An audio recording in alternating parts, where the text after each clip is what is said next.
Hello everyone. Welcome to our next multi-head session here in Biopticka. Welcome everybody online. And I've got Marián Švajdler speaking. I've got several easy warm-up cases at the beginning. The first one is fine needle aspiration biopsy from thyroid gland. This is a older lady with some nodule, and this is very easy cytology example. Probably most of you already know the diagnosis. The slides are very cellular, and you can see these cohesive groups of tumor cells with enlarged, maybe a little bit ovoid or elongated nuclei with many nuclear pseudo-inclusions in many cells. And even you can see these three-dimensional clusters which represent tip of the papillae, and this cytology is very typical example of papillary thyroid carcinoma. In this example, we cannot see really this thick colloid or chewing gum colloid, which is another typical finding, but I'm not sure whether I will be able to find. There were multinucleated giant cells at the background present, which is another typical, maybe here, one big cells in the middle.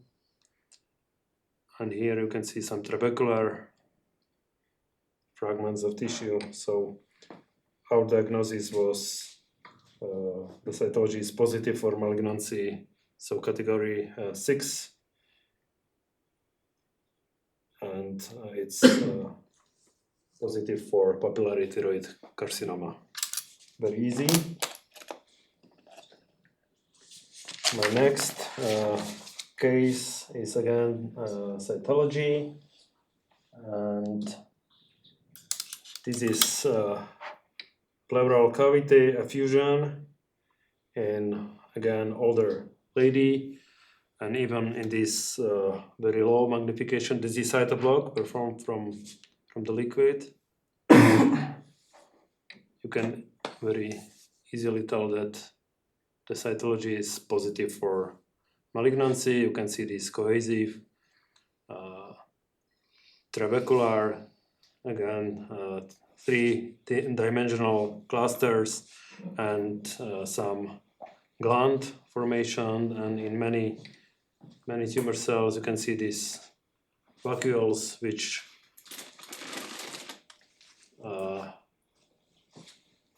represent mucin, intracellular mucin production within the cells. So this is positive for malignancy. It's adenocarcinoma, and the next step is to perform some basic immunohistochemistry.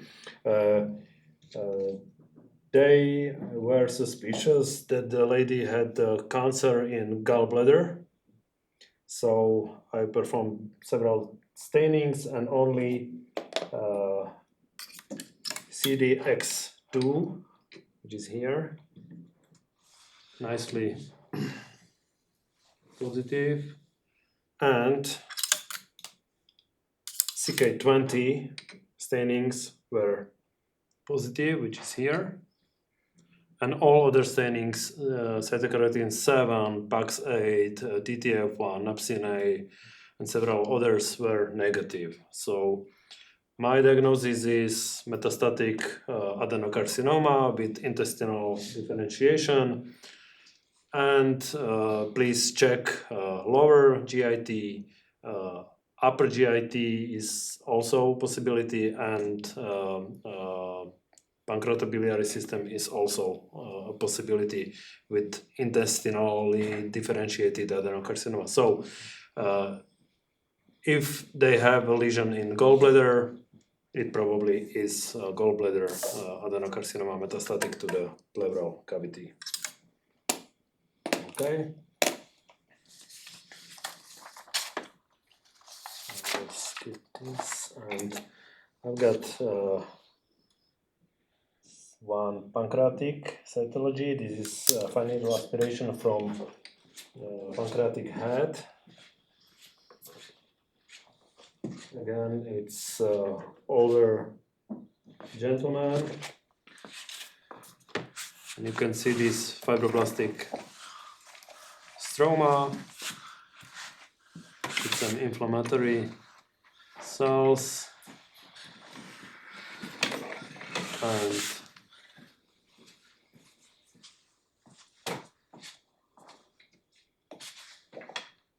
some tumor cell infiltration. So probably right from these fossa you can tell it's positive for malignancy, and probably ductal pancreatic duct adenocarcinoma. But importantly, some of these neoplastic cells show quite a lot of eosinophilic cytoplasm, so I was suspicious whether it is squamous differentiation. And in fact, if you have immunohistochemistry performed, this is cytokeratin 7, you can see this really disorganized glandular proliferation. Okay, this will highlight your neoplastic cells. It's much better than H&E. And I have performed P40 and cytokeratin 5-6 staining, and indeed, in a proportion of cells, P40 was positive. So I diagnosed the case as pancreatic duct carcinoma, adenosquamos carcinoma, so which is variant of pancreatic duct adenocarcinoma, which is even more aggressive compared to traditional classical adenocarcinoma. My next case is again fine needle aspiration biopsy from a tumor lesion in duodenum. These small pieces of tissue, maybe some necrotic, or maybe it's just fibrinoid or fibrin, I don't know. And these tumor cells, which are maybe a little bit spindle, maybe a little bit epithelioid. So we've got several possibilities in the differential diagnosis, but I went straight forward to one diagnostic option, and we'll show you. So cytokeratins were negative, and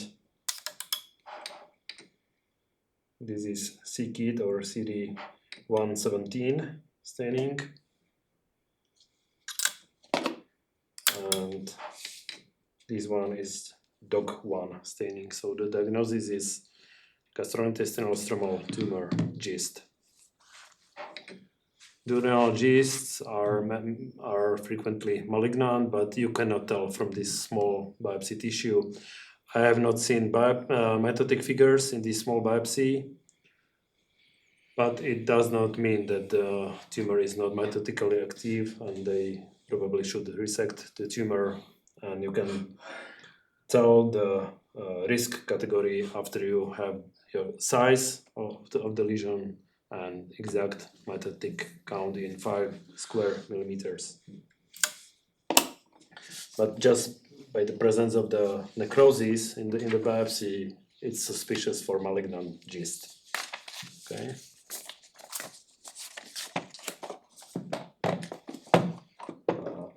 Another case is a console biopsy. It's a thyroid gland tumor, and originally it's older man, and they have resected thyroid gland where about 8 centimeters big nodule was present, and originally they only sent me this one block, but you can see in the middle you can see normal thyroid follicles, and on sides there is something infiltrating in the normal thyroid parenchyma. This is very important in this case, to see this infiltration into the normal thyroid gland, and the tumor itself shows this nested and trabecular architecture, and in high magnification you can see this not very atypical but somehow enlarged nuclei, not really elongated vesicular nuclei. Some pseudo inclusions were present, but these were not very frequent. In some cells you can see this enlarged nuclei. Some of these cells have this big cherry red macronucleoli, and you can see this cytoplasmic change. These are Hurtle cells or oncocytic cells. See the inclusion here in the middle. So we've got invasive growth, nested and trabecular architecture, and I will show you other regions, blocks they send me later, even more solid architecture.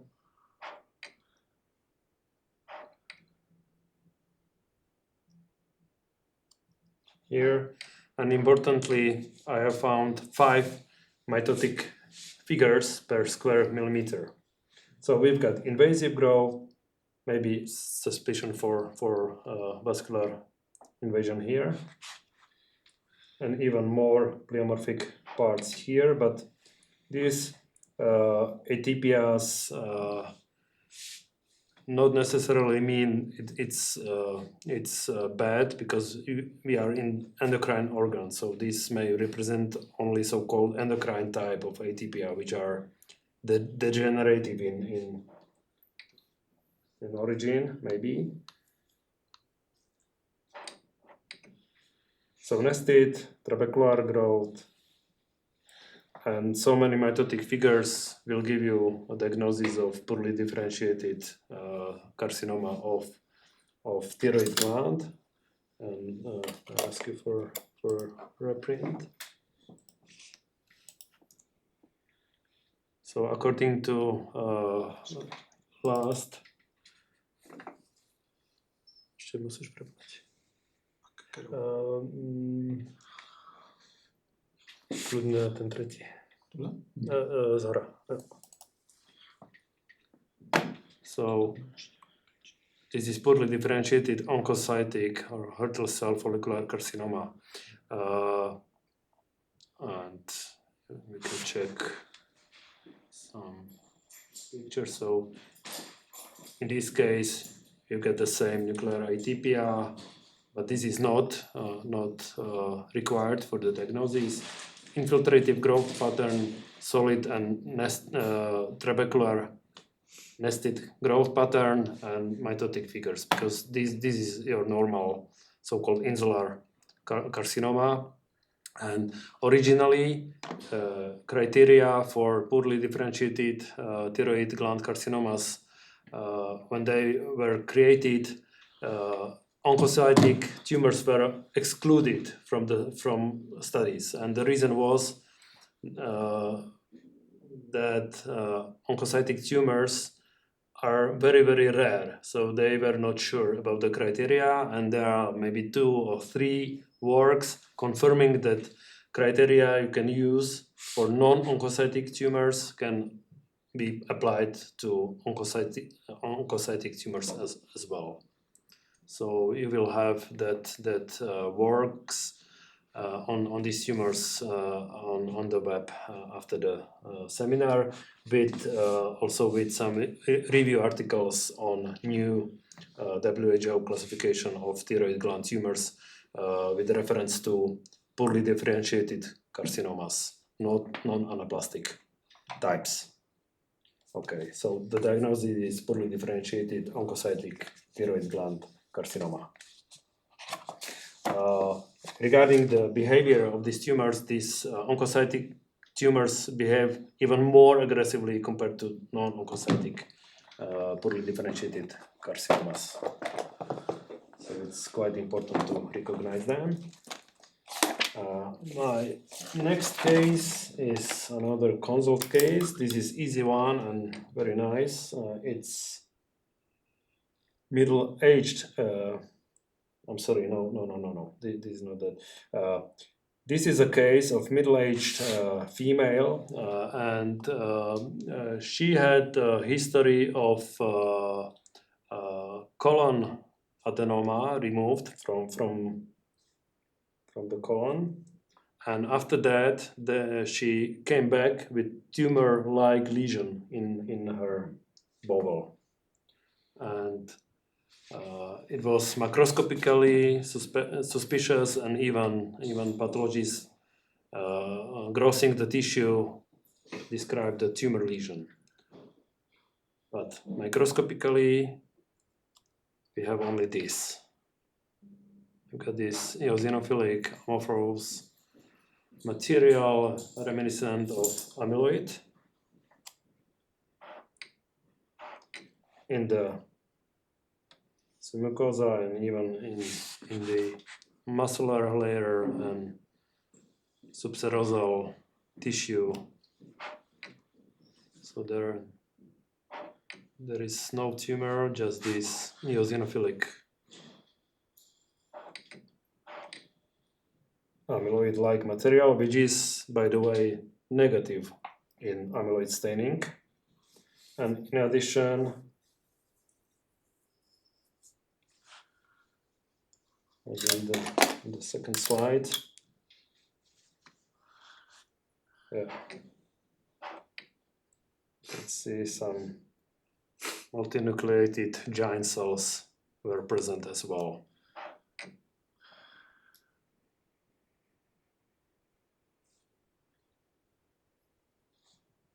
Okay, no real tumor. And I will show you another paper.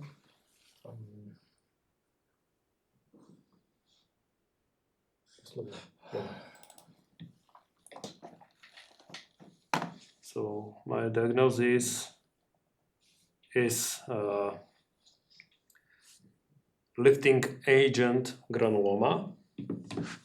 So it's tumor-like lesion caused by lifting agent. The commercial name was Orisi, and it was used very shortly because in, I believe, 2018 it was recalled and it's not used anymore because there were some severe clinical complication. And this substance, this gel-like substance, was used to increase the mucosa and make some sessile polypoid lesions more easily to be removed from the colon. So, although it's no more used, I believe we still will be seeing these lesions because it stays in the patient for many months. It was proven in this paper, and in many instances it causes this tumor-like lesion. So it's suspicious for recurrence of anything it was before that, and the picture is essentially the same we have. So this amyloid-like material. So another implication in pathology is to differentiate it from amyloid. Amyloid stain is always negative, mucin stains are negative, and the material is only slightly PAS positive. And in addition, you may have this giant cell reaction. Okay. And importantly, this material may not stay even only in the wall of the intestine, and you can see you may have depositions intravascularly in the fatty tissue and even in the subcapsular sinus of the lymph node, and even in some instances you may have these tumor-like whitish plaques on serosal surface, so outside the bowel, mimicking carcinomatosis of peritoneal. Okay, so this is why they discontinued the use of this lifting agent, and it's still used lifting of the mucosa, but some other substances and products are used nowadays. So lifting agent granuloma is our diagnosis in this case.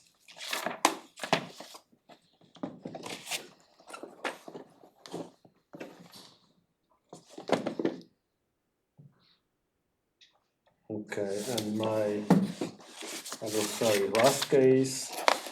It's still quite young lady, and she presented with multiple nodules in the abdominal cavity on the peritoneum.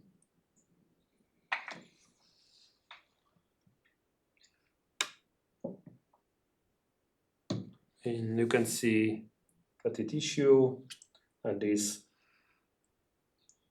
multinodular or plexiform tumor growth. And in high magnification, you can see that it's composed of this cytologically blunt spindle cell with eosinophilic cytoplasm, cigar-shaped nuclei, no cytological ITPs, importantly no necrosis, no mitotic figures, or you may find one or two, but not many. This is very important. And immunohistochemically, the lesion is positive for smooth muscle markers, desmin, calponin, smooth muscle actin. But the lady has got multiple nodules in abdominal cavity, and the diagnosis is leiomyomatosis, peritonealis, disseminata.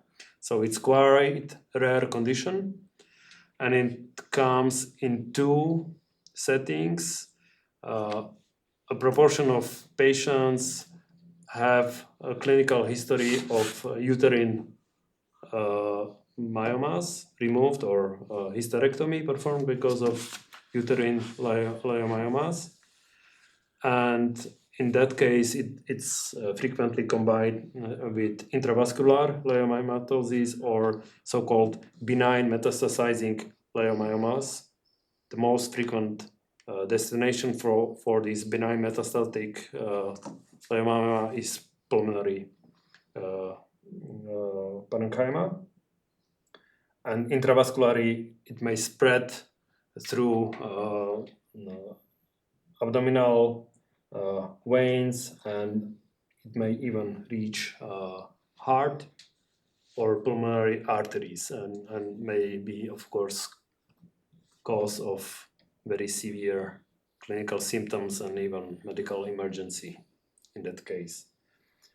Some of these, the other settings is that the patients, most frequently it's female, they do not have clinical history, and it is hypothesized that these tumors arise from mesothelial mesenchymal cells, pluripotent, with some myomatous metaplasia or something like that. So I will include two papers about this entity, leiomyomatosis peritonealis disseminata, on our web page. Importantly, the differential diagnosis is metastatic leiomyosarcoma. So you should not have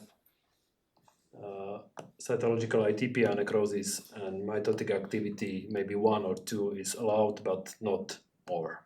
Okay, so that's it from my side.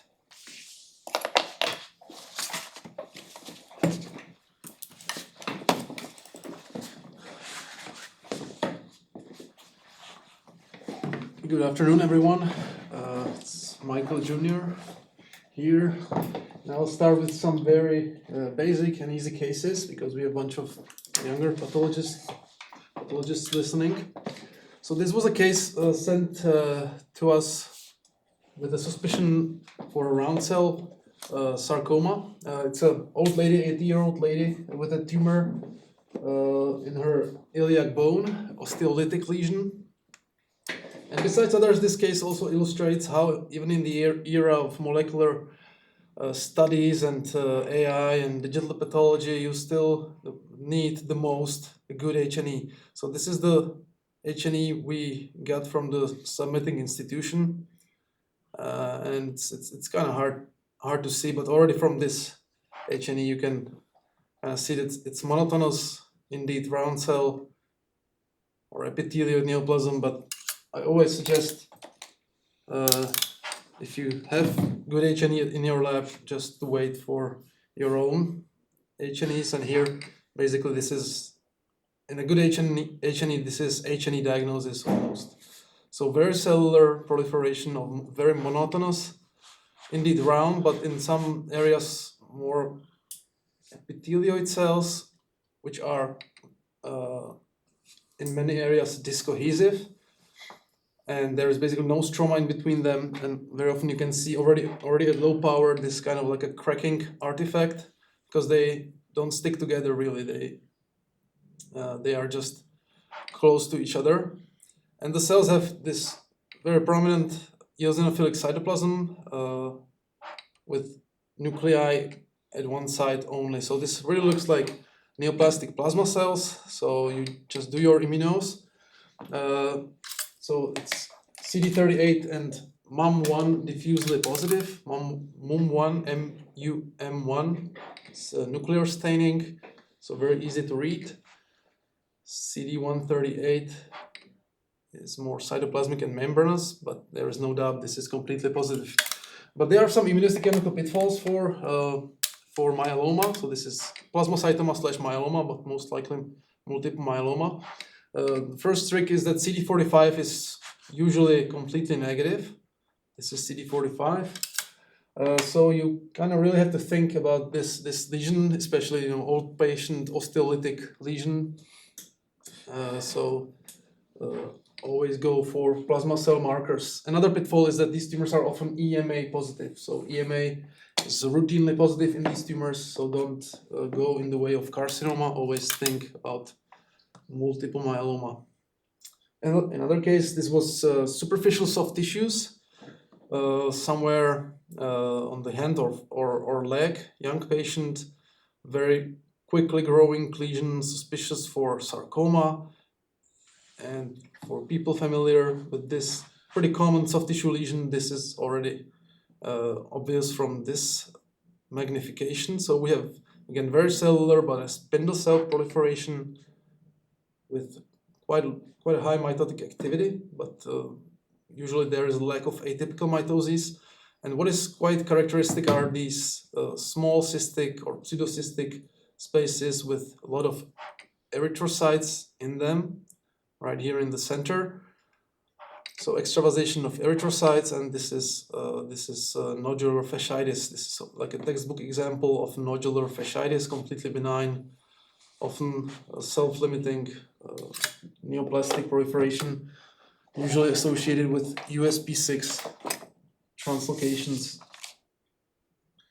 So next case, this was somewhere around the elbow of a middle-aged person.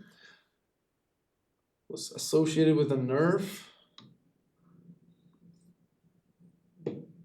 And here is the epidermis, and in the dermis We have very sharper circumscribed lesion. If you do EMA, the cells at the periphery here, these long spindled cells are EMA positive, so this is perineurium. So this is all happening inside of the nerve. And we have here something that a little bit looks like, it's reminiscent of just a benign melanocytic nevus, but it's not. But it's also S100 SOX10 positive. And this is epithelioid schwannoma, benign epithelioid schwannoma. Besides this, the cells are somewhat more plump. And another reason why this is more likely to be epithelioid schwannoma and not nevus is the fact that it's inside of the nerve. This is just the degenerative atypia. We need to have increased mitotic activity. There was no mitosis in this case. There's also epithelioid malignant peripheral nerve sheath tumor, which looks similar on low power, but on higher power you have significant cytologic atypia. You can have also necrosis. So in this case, it was definitely benign epithelioid schwannoma. This next case is some, I think, middle-aged person, doesn't really matter. Okay, a 40-year-old lady, tumor on her forearm. So we have a skin lesion, which is kind of crushed, a little bit hard to read. And again, we have something that kind of looks like a melanocytic nevus. This nested growth of these round, slightly epithelioid cells, very bland. No mitotic activity, basically. So, but the problem is that if you do S100 SOX10, it's completely negative. And also, every other immuno was negative as well. So, ALK was negative, HNB45, histiocytic markers, epithelioid markers, vascular markers. Everything is negative, and it took me a while to figure this out. Because most cases of this tumor are usually a little bit more spindled, maybe such as here at the periphery, while the majority of tumor cells here are more epithelioid, but still this falls within the spectrum of so-called cellular neurothekeoma, which is official WHO entity, and is often confused with a tumor which was called neurothekeoma. So this what we see here, which is still accepted entity, is cellular neurothekeoma. It's definitely a thing, but old literature mentions tumors that are called neurothekeoma, and this term by itself is not used anymore. And today the tumors that used to be called neurothekiomas are called dermal nerve sheath myxomas. And you can think of them basically as like myxoid schwannomas. They are neurogenic tumors. So the word neurothekeoma by itself without a classifier is not used anymore. And we have here a completely different tumor, cellular neurothekeoma, which is not neural tumor. It's tumor of some, I don't know, histiocytic origin probably, or fibrohistiocytic origin. And there's basically no specific immunohistochemical marker. You have to exclude everything else. And it's kind of like a diagnosis of exclusion. Okay, so that was cellular neurothekeoma. Next case, there was a tumor in a 40-year-old guy in a chest wall. Was originally sent with a suspicion for pulmonary carcinoma, malignant tumor, because the guy is a heavy smoker. And they didn't mention or didn't think it's important that this is tumor based in the chest wall soft tissues. We got a punch biopsy. It was looking like a bland spindle cell lesion. It was very limited material. So all we could say was that it's not malignant carcinoma. And we did sequencing and got the diffusion, which is diagnostic for this tumor. So this is not an easy case. This is a fancy new entity, which, although it's kind of hard to recognize, once you learn the pattern, it always looks the same basically. It's very reminiscent of some solitary fibrous tumor or some other benign spindle cell mesenchymal lesion. So it's usually either hypocellular or just moderated cellular spindle cell lesion. The spindle cells are completely bland, and in the background there's a lot of collagen, a lot of hyalinized tissue. So you can think of it as, or you can consider some neurogenic tumor or solitary fibrous tumor, some fat poor or fat-free spindle cell lipomas. All this useful is that these tumors are always CD34 negative, at least all the 30 cases so far reported are CD34 negative. And the only helpful immunohistochemical stains are the following. This is S100 protein, which in about 50% of cases is focally positive, as we see here. So there is probably some sign of neurogenic differentiation. The other stain, which is positive in about the same subset of cases, is SOX10. Again, you can see here occasional positive SOX10 positive cells. And this is so-called PRRX1 rearranged tumor. It's a new entity. It will be most likely included in the new WHO. And here is a paper we had recently with Laura Wormke and John Gross, where we for the first time showed that these tumors are often SOX10 S100 positive. So all cases so far published have been completely benign. And you can see, although the case I'm showing you here in the microscope is a recent case, it was not included in this paper, you can see that the cases included in the paper look virtually identical to what I've been showing. Sometimes you can have these multilobulated arrangement. It's not in all cases, but it can be helpful. And the cytology and the high power picture is identical to what we see in our case. And this is the focal S100 SOX10 positivity. And after our paper, there was another report which showed another useful feature, immunohistochemical feature of this tumor.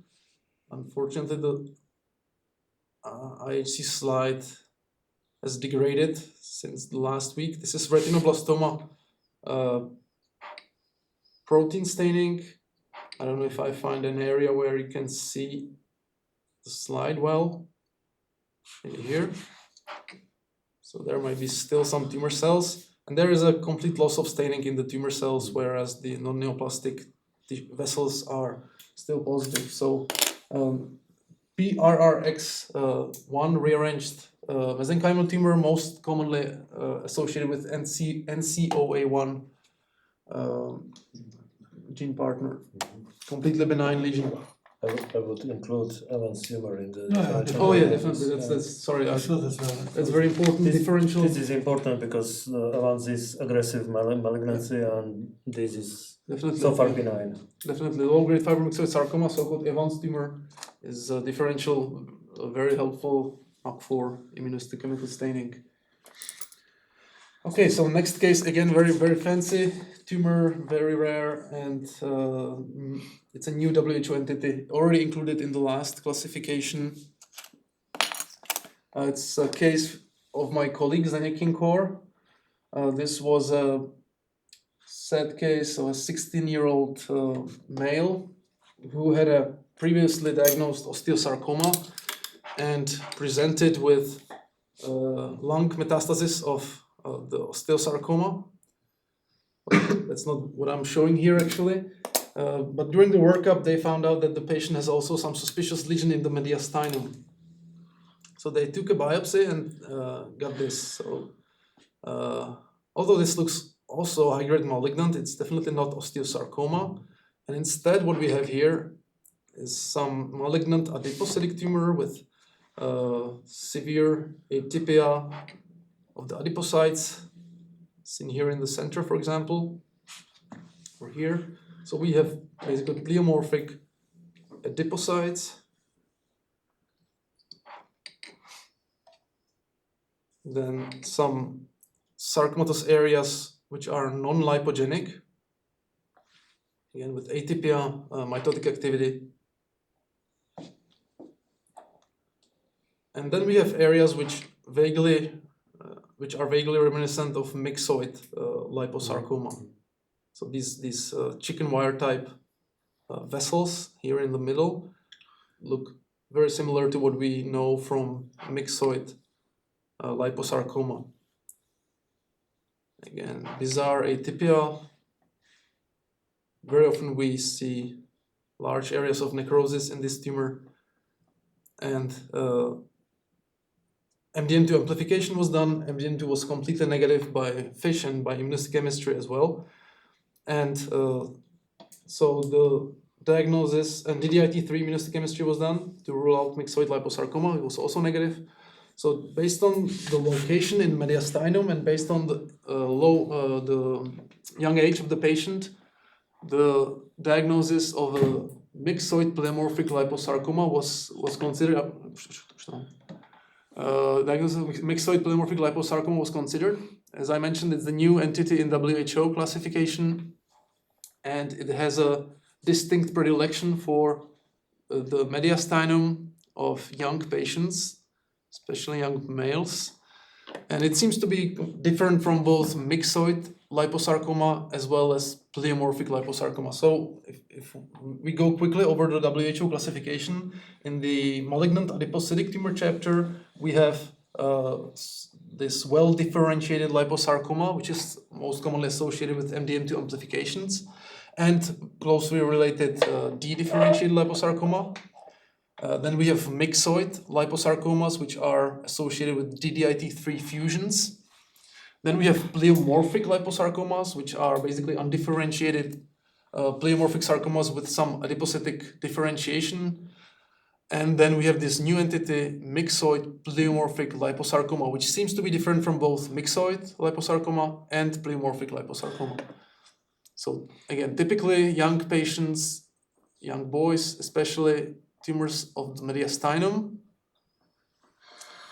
As we can see here, some 2/3 were in the mediastinum in this very beautiful study by the Memorial Sloan Kettering people. And here is the morphology. For example, figure F shows morphology which is completely consistent with myxoid liposarcoma. And then we have a combination of areas which look like pleomorphic liposarcoma. That's why even in the name, although it sounds confusing, it makes sense. There are areas reminiscent of myxoid and of pleomorphic liposarcoma. Again, here these areas look like pleomorphic liposarcoma, but for example, here is again the vasculature typical of myxoid liposarcoma. And these tumors are extremely aggressive. Most patients have died soon after diagnosis. And there is one molecular peculiarity. These tumors, although besides they have almost always TP53 gene mutations, they also have widespread loss of heterozygosity, which means basically that most chromosomes are there only in a single copy. So you don't have a pair of 23 pairs of chromosomes, but you have basically, for example, just 30 chromosomes instead of 46. And indeed, in this case, we tested the tumor by molecular, and there was TP53 mutation and loss of multiple chromosomes, 3, 4, 12, 14, 15, 16, and so on. So this was confirmed by molecular, basically.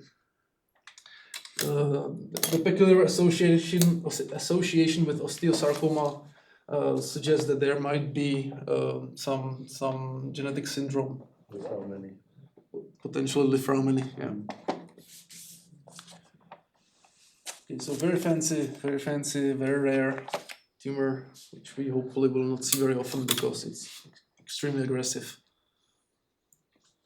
So back to something more usual, something more mundane.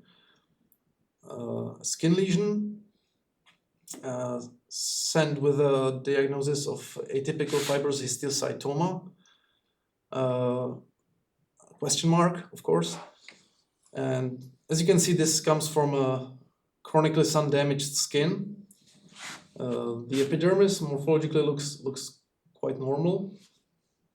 And the rest of the lesion is composed of this cellular spindle cell proliferation with moderate to severe atypia, and a lot of mitosis are there as well, including atypical mitosis. So this to me seems too much for atypical fibrous histiocytoma. First, based on the level of atypia and mitotic activity, and second, the morphology doesn't fit too much either. The fascicles are just too long, too cellular. There is no entrapment of collagen, and just there is severe atypia.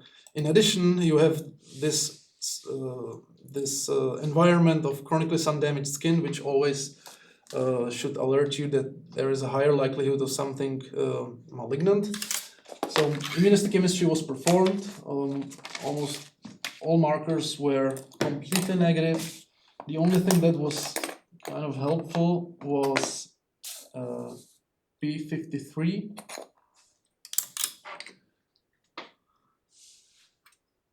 Which showed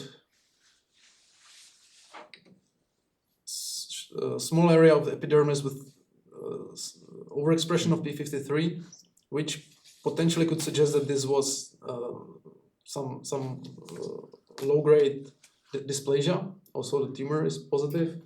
And from all other markers performed, P63 was always positive. So given all these facts together, sun-damaged skin, older person, cellular spindle cell lesion with atypia, P63 positivity, and P53 overexpression, I thought this is most consistent with sarcomatoid squamous cell carcinoma. So the lesion should be definitely completely excised, and there should be follow-up of the patient. So this is all from my side. Thank you for listening, and we have some more cases here, right? Yeah.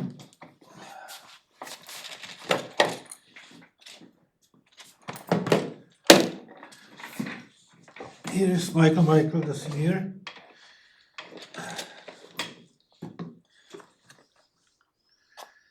Yeah, this is lesion of the skin of 8-year-old patient. 8-year-old girl.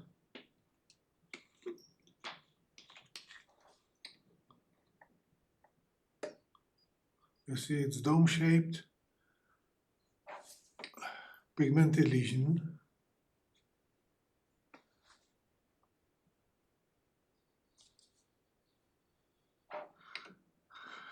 Which on higher magnification shows plastic morphology.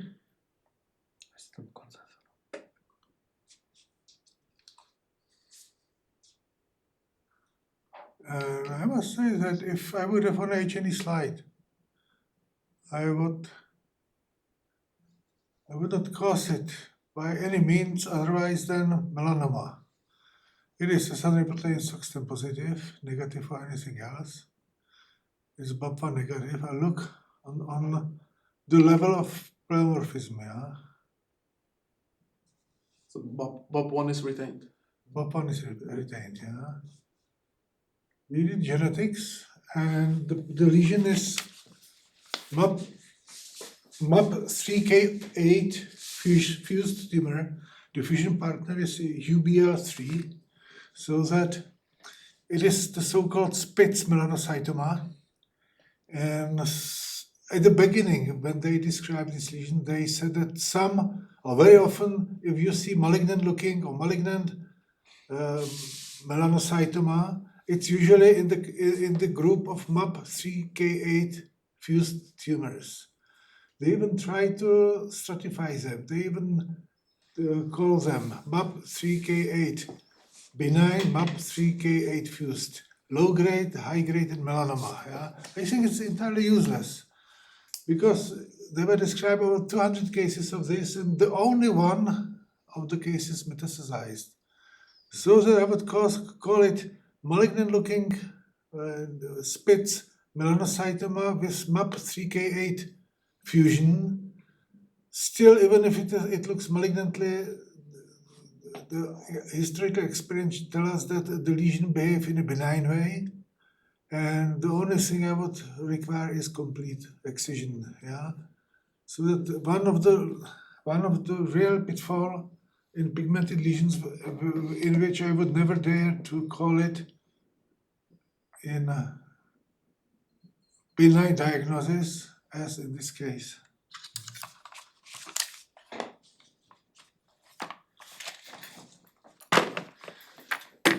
Here I have one lesion of the skin which is not so rare, and I got it with diagnosis, or with various diagnoses. One of them was granulomatous lesions exclude sarcoidosis.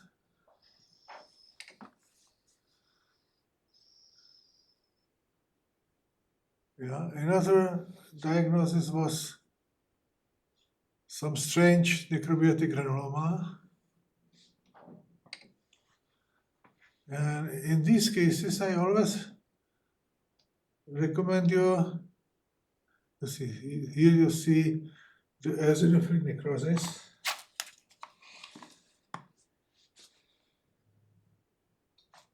I always recommend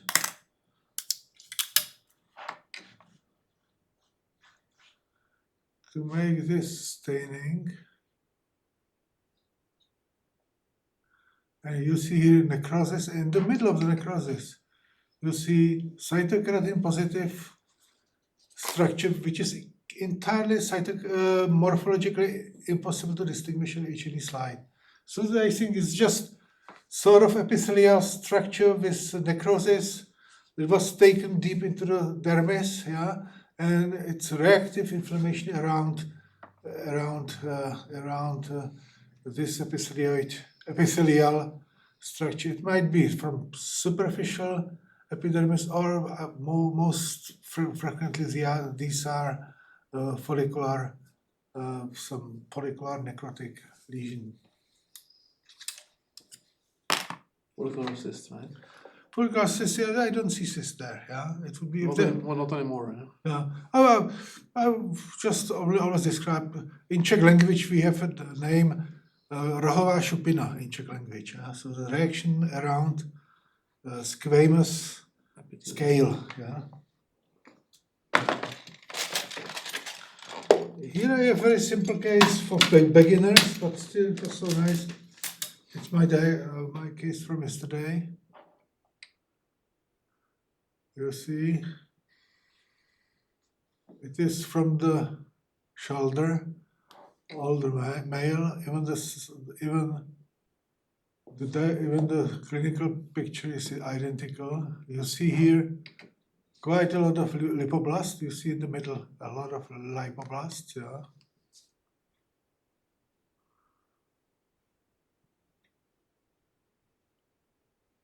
You see here quite a lot of lipoblast. Yeah, in the middle there is one beautiful one. You should not repeat. And I do recommend you to read this paper of ours that is 7 years old, and we were looking for spindle cell lipomas and pleomorphic lipomas, and we've tried to find lipoblasts, and we found that up to 60% of pleomorphic lipomas are having lipoblasts. And until this paper, all textbooks wrote that this tumor should not have any lipoblast, otherwise it should be sarcoma. And now we see that most 2/3 of all pleomorphic lipomas, and maybe 40% of spindle cell lipomas are having lipoblast. It's even part of the diagnosis. Yeah. Another helpful examination of this case is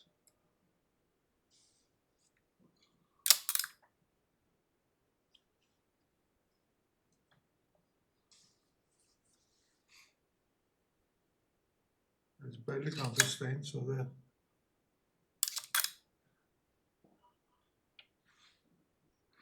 it's retinoblastoma protein, and you see that most of the cells are retinoblastoma protein negative. Yeah, that means this is one of those retinoblastoma deficient mesenchymal lesions to which belong pleomorphic lipoma, spindle cell lipoma, and lipocyte poor or lipocyte free lipomas of this region. Yeah.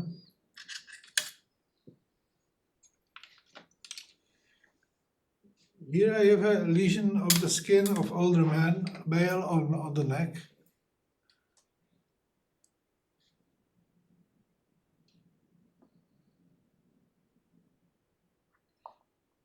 And there's this place.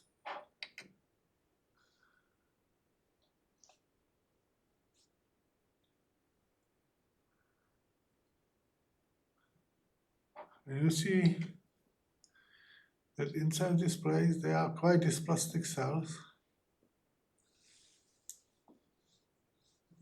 which are Sexton and azathioprotein positive.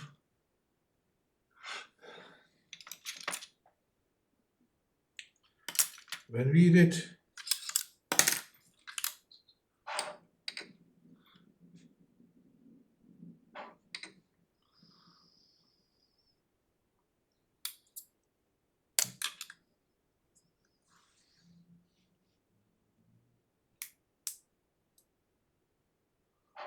primer staining,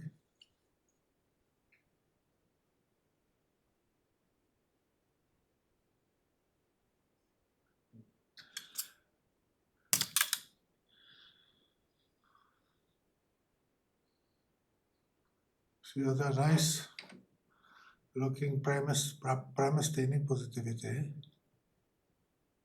And when you stain it P16, these are entirely negative, so that we think that it's melanoma with regression, probably. Yeah, it's difficult to measure the depth of invasion, but still we are pretty sure that many of these might metastasize. And the last case is this one, tumor of the hand, of palm.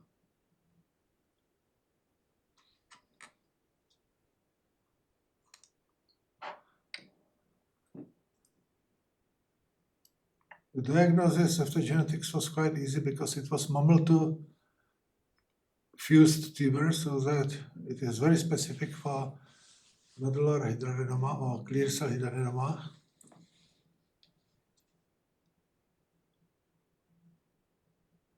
Just the question was whether it's malignant or not, because they were these foci, which can be interpreted by several pathologies differently. I think this is not malignant example of it. I just think that this is reactive or secondary nodular hydranenoma secondary changes. Sometimes to say there is a group of nodular hydranenomas which are usually desmoplastic, looking like this, having no mitosis at all, and these are often behaving in malignant ways. So that is extremely difficult sometimes to guess the nature or biological behavior of these lesions. I still give big chance that this lesion will behave in a benign way. It's all 29. Thank you for attention.